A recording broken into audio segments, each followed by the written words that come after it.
going. If you make an estimate in your head as you're doing your math, and then your math answer is really different, it's kind of a red flag to go, oh, maybe I made a mistake in my math. I need to check my math. Because that estimation, it should be close, within a few numbers. All right, so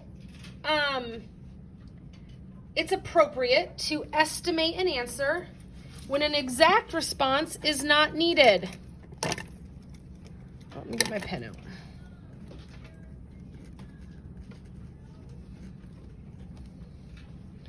So we just talked about good times to use estimations. I said the grocery store.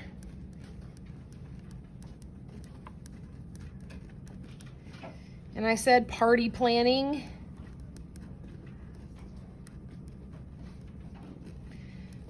What was another one we said? It's another good reason to estimate. Can you think of one? You can all write something down. You don't even have to share it, but write something in that blank. If you want to share it, you can. Bentley, what do you think? If you were buying a Lego set. A what? A Lego set. Okay, so what are you going to estimate for the Lego set? The tax. The tax. So estimating when you're buying anything, well, almost anything that charges tax. Yeah, estimating the cost for that.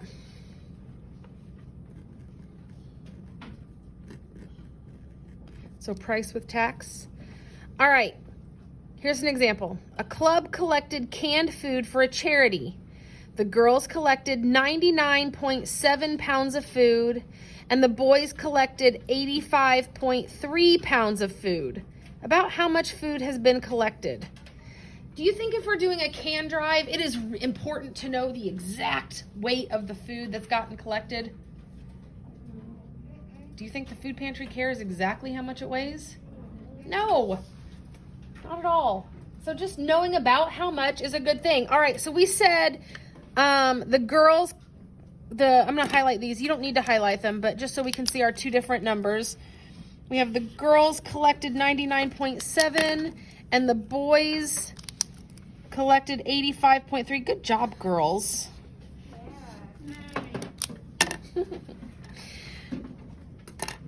So we're going to just round these numbers. So it says round each number to the nearest whole number. We talked about this yesterday. What is the place value column that is the whole number column? It has another name when we look at place value charts. What place value is the whole number column? What do you think, Maddie? Change your mind, Maddie? Okay. Presley? It's the ones place. So when it says the nearest whole number, we're rounding to the nearest ones place. So underline the ones place.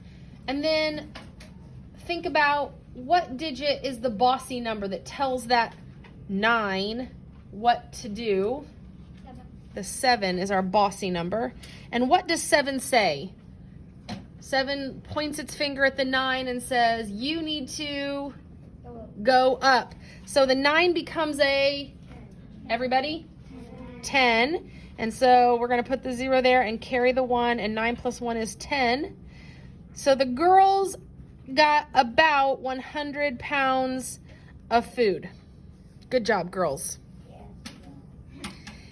All right, the boys, we're going to round to the nearest whole number or the nearest ones place. So the 3 is our bossy number. What does 3 say? Ella? Stay the same. So the 5 is going to stay the same. The 8 stays, and then everything after becomes a 0. So 85.0 or just 85 pounds. Now, if I want to know how much food we collected all together, I could say 100 plus 85 gives me 185 pounds of food. Now, that is not an exact answer. Actually, in this one, it is an exact answer. That's funny. But that was our estimate, too. All right. Sometimes we're dealing with very large numbers. Numbers in the thousands, or even in the 10,000s, or even in the 100,000s. Or if we're talking about things like maybe population in the millions. So sometimes it's better to round to a larger place. When we're dealing with very large numbers, we often don't need to round to the nearest whole number or a decimal place. So here's an example. A school sold 1,620.5 gallons of soda at the concession stand during football season and 1,567.3 gallons during basketball season. How much soda did they sell during the year? Okay, so this would be a situation where the school is saying, okay, we gotta call Pepsi company or Coke company, whoever we get our soda from, and we gotta order our soda for the next year. I wanna know about how much we wanna order because, you know, we gotta figure this out so we don't order way too much. You don't wanna have tons of leftover, but you also don't wanna run out way too soon. So we're gonna estimate and get close. All right, so we're gonna round the numbers to the nearest 100. So my two numbers are the 1,620.5 and 1,567.3. Again, you don't need to highlight. It's just so we can see it really easily and quickly and find it. So now let's look at those two numbers and round them.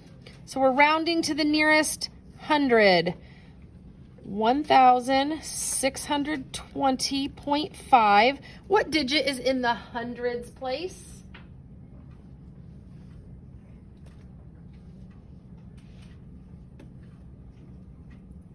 If you are not sure of your place values yet, you should have your notes and your place value chart open. It's really important to use that place value chart when you don't know these off the top of your head. You need to memorize them. And while you're memorizing them, you need to use that place value chart. Mac, what number is in the hundreds place? The 6. The 2 is the bossy number, and the 2 says what, everybody? Stay the same. So 1600. And then we have 1,567.3. What number is in the hundreds place here? Nolan? 5. And the 6 is the bossy number, and the 6 says, everybody, go up. So our estimate says we used about the same amount of soda each season. And now I'm gonna round, oh, whoops, I put that in the wrong box. I'm gonna add those. So my answer is 3,200 gallons. Sorry about doing math in the wrong box. You can do yours in pencil, so hopefully you can erase it. Now we're gonna do the same thing, and I'm actually gonna have you do this on your own and then share with me, but we're gonna round the same numbers, but this time we're gonna round to the thousands place. So if I have 1,620.5, what digit is in the thousands place? Rylan? 1. The 1. So I want you to round these two numbers to the thousands place, and then I will have someone share with me what two numbers they get when they added those together.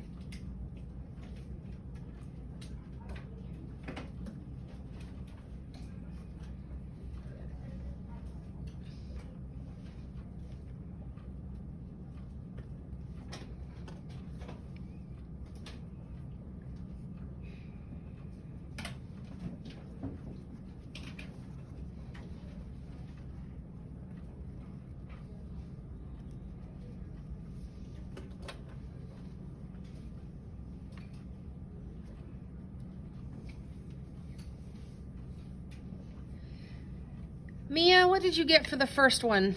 1,620. 2,000. I'm going to squeeze that in over there since I wrote in the wrong spot. And who can share with me what estimate you got? What did you round 1,567.3 to on this one? Mael. 2,000. Also 2,000. So my math problem is 2,000 plus 2,000, which is 4,000. So then here's the question. Same math problem, same numbers, rounded differently. Which estimate is more accurate? Or another way to say that is, which estimate is closest to the actual answer if we had added them up and gotten the actual answer? The first one or the second one? What do you think, Paisley? The what? Okay, so the second one says the answer is 4,000. This one is 3,200. Look at our original numbers. If I added those up, so it's not the second one. We're actually pretty far away from what would be the actual answer. So it's the first one, and let's talk about why. Or in other words, rounding to the hundreds place. So the first one, or rounding to the hundreds place. So why would it be more accurate to round to the hundreds place than the thousands place? Look at what we get when we round. It's where this answer is. When you look at the rounding, before we've added them together even, look at the rounding and look how the numbers change when we round them. Nolan, what do you think? In the second one, when you're rounding to the nearest thousand, you're changing a whole thousand. Uh-huh. You're changing a hundred, so it's a big difference. Yes.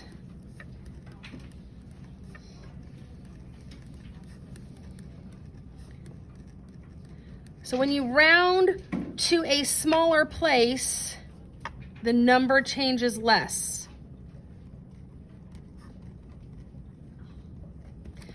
So if I had rounded to the nearest whole number, my answer would have been even more accurate. In fact, when you only round to the nearest whole number, you get really close to the real answer. So you have to decide in your brain when you're rounding, what do I need? Do I need a really accurate, really close to the actual answer number, or can I be off by more? And if you don't need a really accurate number, you can round to the bigger place, which makes the mental math easier. It's easier in my head to add 2,000 plus 2,000 than it would be to add